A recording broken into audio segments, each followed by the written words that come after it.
Titulación Ingeniería Civil, Obras Civiles. Análisis plástico de estructuras. Integrantes: Christopher Yamil Chiriboga Orellana, Anderson Patricio Montoya Enríquez, Wilson Daniel Roa Orellana y Santiago David Samaniego Eguiguren. El análisis y el diseño plástico de estructuras de acero se han desarrollado intensamente durante las últimas décadas, y su progresiva aceptación se ha reflejado en el hecho que el uso del método plástico ya está regulado en las principales normativas, lo que ya de por sí podría justificar en parte el interés del presente video. Consideraciones generales. Es conocido el hecho de que los elementos estructurales no cumplen, por diversas causas, con las ecuaciones lineales en que se basa la teoría de la elasticidad.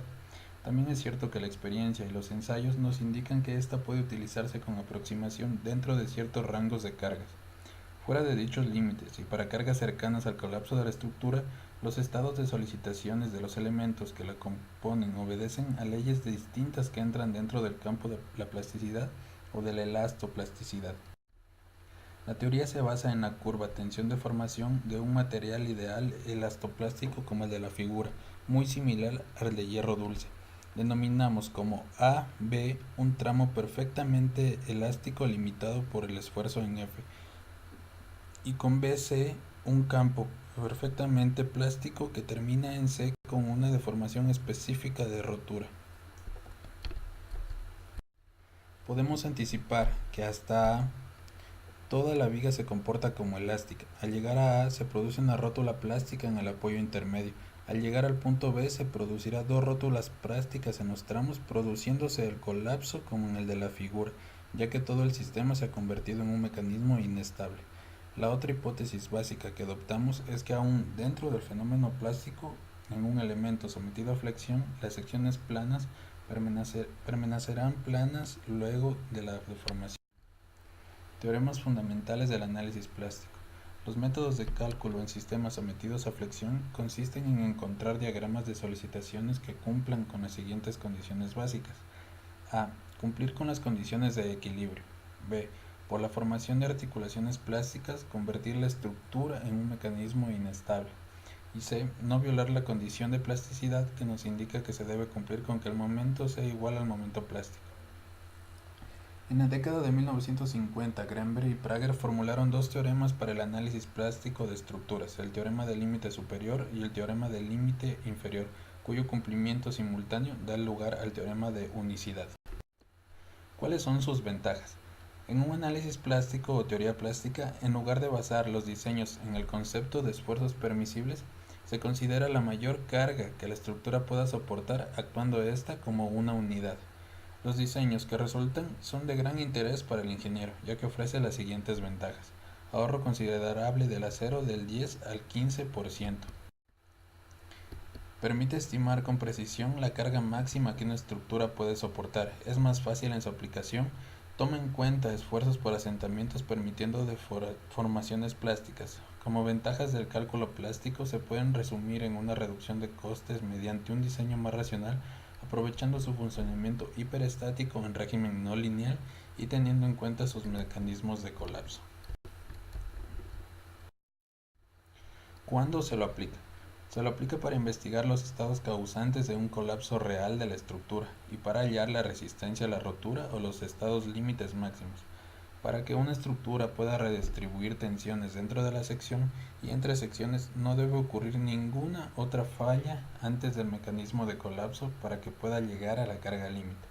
Para que se permita el análisis plástico deben cumplirse con las siguientes condiciones. El acero debe tener una ductilidad adecuada para que pueda desarrollarse la resistencia plástica de los perfiles. Una vez formada la rótula plástica, que ésta sea capaz de girar a un momento bastante constante. La rótula plástica tenga la suficiente capacidad rotatoria sin pandeo local ni lateral para permitir la formación de mecanismo de colapso y la correspondiente distribución de momentos. En el siguiente gráfico tenemos una viga empotrada y vamos a señalar la rótula plástica que se convierte en un punto débil considerado en la viga, el cual no llegará al colapso, pero se lo considera como un punto débil en esta viga empotrada. La carga de la estructura sea predominante estática para que un ciclo de fatiga corto, sacudida, no ocasione un fallo. Se permite el análisis plástico siempre que las propiedades del material y las proporciones de las barras cumplan los límites y condiciones correspondientes. A continuación vamos a analizar el método estático, el cual está basado en la teoría del límite inferior, el cual nos detalla que una carga P sub E calculada basándose en un diagrama de momentos internos en equilibrio, de manera que se cumpla la condición de plasticidad que nos señala que el momento debe ser menor o igual que el momento plástico, esta carga será menor o a lo sumo igual a la verdadera carga límite P. Es decir, que la carga PE va a ser igual a PP y en este punto la rótula plástica llegará al colapso. Al aumentar la carga P se llegará a una P igual P1, para lo cual se produce la rótula plástica en los puntos de apoyo entre A y B. A continuación tenemos los momentos que servirán para el cálculo en el siguiente análisis. No alcanza a producir la tercera rótula plástica que produciría el mecanismo.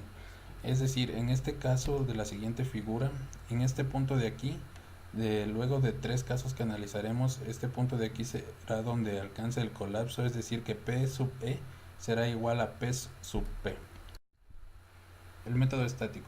Como dijimos, está basado en el teorema del límite inferior que antes mencionamos y consiste en estudiar un diagrama de momentos en equilibrio bajo cargas hiperestáticas y que en lo posible produzcan la mayor cantidad de rótulas plásticas sin violar la condición de plasticidad, recordando que la condición de plasticidad nos indica que el momento no debe ser menor o igual que el momento plástico. De cada diagrama estudiado obtendremos que P sub E será menor o igual a P sub P. La mayor de todas ellas será cuando P sub E iguale a P sub P, es decir, cuando se produzca el colapso, como fue explicado en la imagen anterior.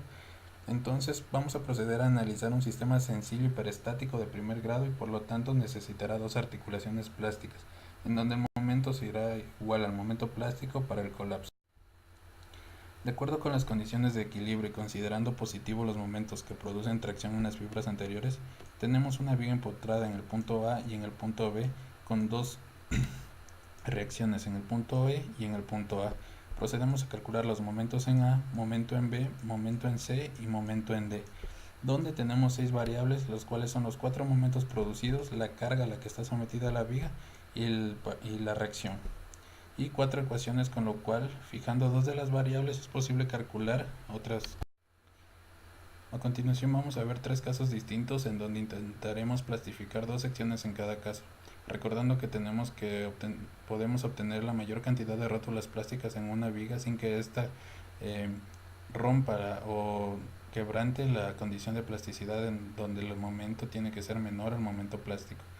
En este caso tenemos un momento en A calculado en referencia al momento en D, obteniendo un momento en C igual a 1.1667 del momento plástico, lo cual nos da como resultado la figura a continuación, en el cual nos da como resultados que P sub E1 es igual a 0.7142 del momento plástico sobre la longitud de la viga. En este caso P sub E1 es menor a P sub P, por lo tanto aquí en este punto se generará una rótula plástica, es decir, un punto débil en la viga, pero no colapsará. En el segundo caso igualmente calculamos el momento en A en referencia a un momento en B, obteniendo un momento en D en este caso, con lo cual tenemos un diagrama de la figura que obtuvimos primeramente, en el cual P E sub 2 es menor a P sub P, es decir que en este punto se está produciendo una rótula plástica igualmente que en el caso anterior, pero solamente se considera como un punto débil de la viga, más no podrá producir un colapso en la misma. A continuación analizaremos el caso 3, en donde vamos a buscar de la misma manera en donde se producirá la rótula plástica, y en este caso el punto P sub 3 alcanzará el valor del punto P sub P, es decir que esta es la verdadera carga límite de colapso, siendo P sub 3 el mayor de los antes calculados, mayor que P sub 1 y mayor que P sub 2. Entonces en este punto se producirá el colapso ya de la viga.